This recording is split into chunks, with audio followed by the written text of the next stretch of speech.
Eu fui no Lola.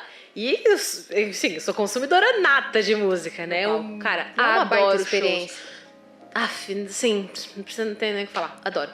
E eu fui, né? E assim, tem muitos tabus que a gente já caminhou, a gente já passou por cima deles, sabe? E na época era muito tabu, assim, a coisa de um cristão frequentar um festival de música que dizem secular. Então, dependendo da forma como você entende, enxerga a questão de arte, espiritualidade, música, pode, não pode, você pode estranhar ver uma figura cristã nesse ambiente. Muitas pessoas estranharam, porque eu publiquei uma foto e tal. E aí foi um bafafá, e aí todo mundo muito indignado. Todo mundo assim, né, essa parcela de pessoas. É que eu sempre costumo dizer que às vezes a parcela de gente não é muita gente, é só barulhento.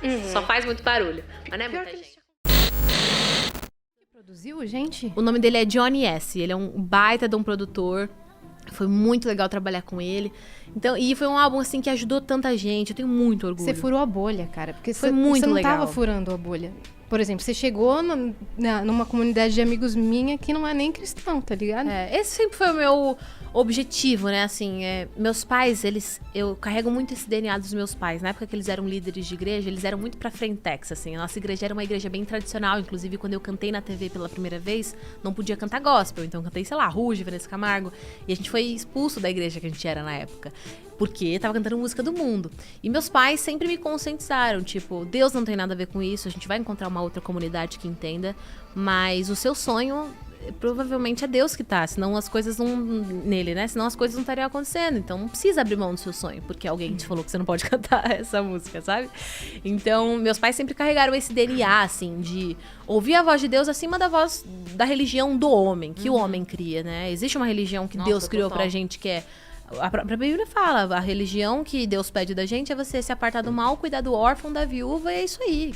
Que é o quê? Se importar com o próximo, amar Deus sobre todas as coisas, o próximo como a si mesmo. Essa é a religião, né? E não o pode, não pode cantar música. Não pode cantar música. Isso é invenção humana, sabe?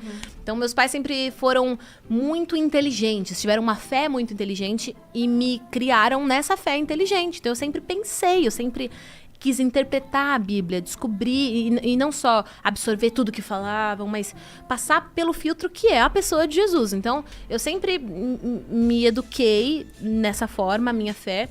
Então, foi muito interessante todo esse processo, que foi concluído com uma expressão artística e que foi muito legal, assim. O objetivo realmente é tornar a mensagem comunicável. Ela é comunicável, mas digo... tornar ela interpretável, sabe? Tipo, fazer Simples. todo mundo entender. Ela já é simples, a gente complica. Então, foi muito legal. Tenho um baita orgulho desse álbum. Baita orgulho. É uma baita mensagem mesmo. E chega... Porque o que você falou da religião, ela realmente cria muros que distanciam, né? Porque Às vezes são perspectivas, Sim. né? São perspectivas, são cosmovisões. Então, a religião, ela envolve a cultura, costumes, a sua tradição. Então, ela afeta a forma como você vê o mundo e automaticamente a forma como você vê e lida com o seu próximo. Então, se a sua religião ela é humana demais, ela vai estar, necessariamente, a sua visão pode estar contaminada com um pouco de egoísmo, um pouco de ambição, um pouco de si mesmo, sabe? E quando a gente se esvazia disso, dessa religião humana, e se enche da religião de Deus, que é mais se importar com o próximo do que com você... A figura muda, né? Então, a forma como a gente se relaciona muda. Então, eu tomo muito cuidado com isso, assim. Da minha forma de viver a minha fé, eu preciso ser fiel aos 2 maiores mandamentos. Então, no dia que eu não estiver amando a Deus e ao meu próximo, a minha religião vai estar errada, sabe? E me atentar àquilo que a pessoa de Deus me pede, sabe? Sim. Isso é uma religião saudável, na minha perspectiva cristã, Sim. óbvio. Mas eu sempre tomei muito cuidado para que a religião, que é um assunto muito delicado, não deixe as nossas relações ainda mais frágeis. Elas já são frágeis, porque somos pessoas diferentes, né? Sim. Enfim, a gente sempre vai estar com um choquezinho ali. Você sabe que você falou isso agora, eu fui criada dentro da igreja católica, né? Eu não tenho... não frequento mais já há muitos anos, mas tive toda a minha batismo, primeira comunhão, crisma, coisa toda. E eu casei, meu primeiro casamento, dentro da igreja, e eu me separei. E eu lembro que quando eu me separei, rolou uma coisa meio tipo assim, epa, agora você não pode mais. Tipo, eu que sempre frequentei grupo de jovens e tal. E eu lembro uma vez que eu tava conversando com um amigo, que na época era ministro da Eucaristia, então ele trabalhava na igreja, né? E ele falou assim, não, porque não pode, porque... E aí eu lembro que, imagina, isso tem muito tempo, tem quase 20 anos, minha filha tá com 21. E aí eu lembro que eu falei pra ele assim, falei, olha, a minha relação com Deus é uma relação de pai e filha. Não é uma relação de chefe, é uma relação de pai e filha.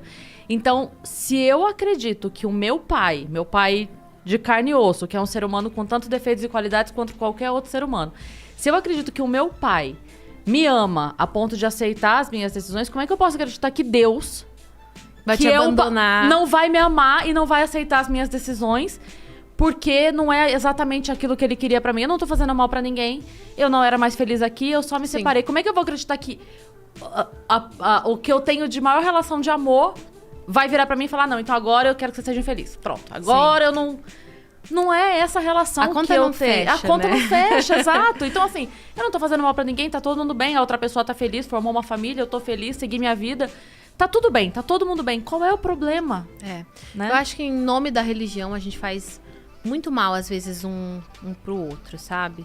E isso é muito triste, né? Isso é, assim, enfim, me corta o coração. Então, eu passei por muitos processos de observar e analisar a minha forma de viver fé e observar onde isso tá servindo o meu próximo.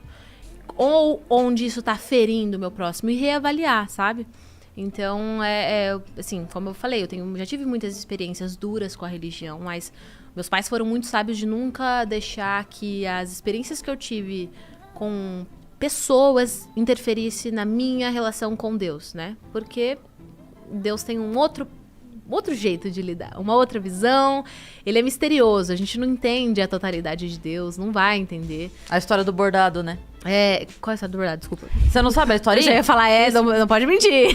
Não, é porque tem uma historinha, eu acho muito bonita essa história que diz que a mãe tava sentada na cadeira bordando, assim, e aí o menino pergunta alguma coisa e ela fala assim, é porque os planos de Deus são como esse bordado. Quando você olha daí de baixo, é todo um emaranhado. Mas quando eu viro, aí você vê o bordado feito. A então, gente assim, vai entender no fim das contas, a gente vai nossa entender. perspectiva aqui de baixo do limitada. bordado é tipo...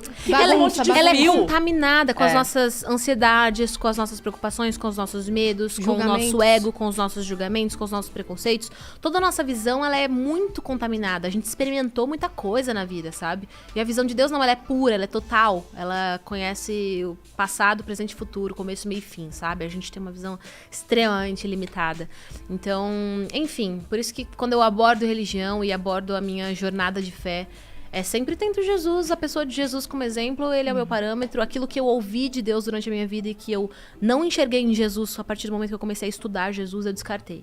E deixei aquilo que eu consigo ver em Jesus, porque esse foi o propósito. Deus fez carne pra gente poder ter uma experiência palpável, identificá-lo de uma forma compreensível pro ser humano. Por isso que ele se fez gente, pra se tornar compreensível a nós, né? Então, é um assunto muito delicado, mas que eu sempre abordo, assim, da forma mais compreensível, porque me dói muito saber que a própria comunidade, minha própria comunidade de fé, às vezes, a gente fere quem não é da nossa comunidade por questões humanas e não exatamente por aquilo que Deus disse ou estabeleceu, sabe? Como certo, enfim.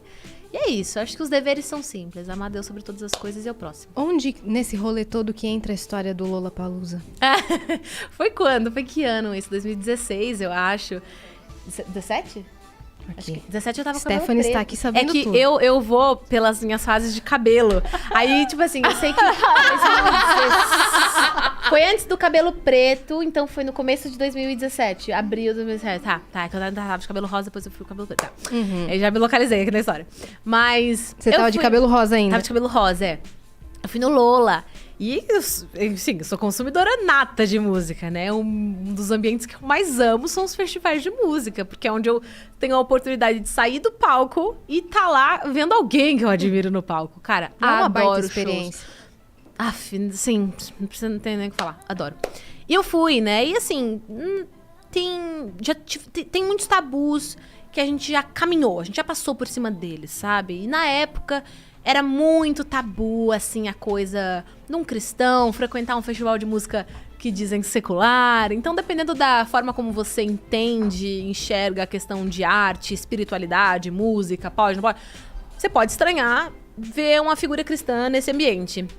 Muitas pessoas estranharam, porque eu publiquei uma foto e tal. E aí foi um bafafá, e aí todo mundo muito indignado. Todo mundo assim, né, essa parcela de pessoas. É que eu sempre costumo dizer que às vezes a parcela de gente não é muita gente, é só barulhento. Só faz muito barulho, mas não é Pior muita que gente. eles te acompanham pra caramba, né? Acho que agora já se retiraram.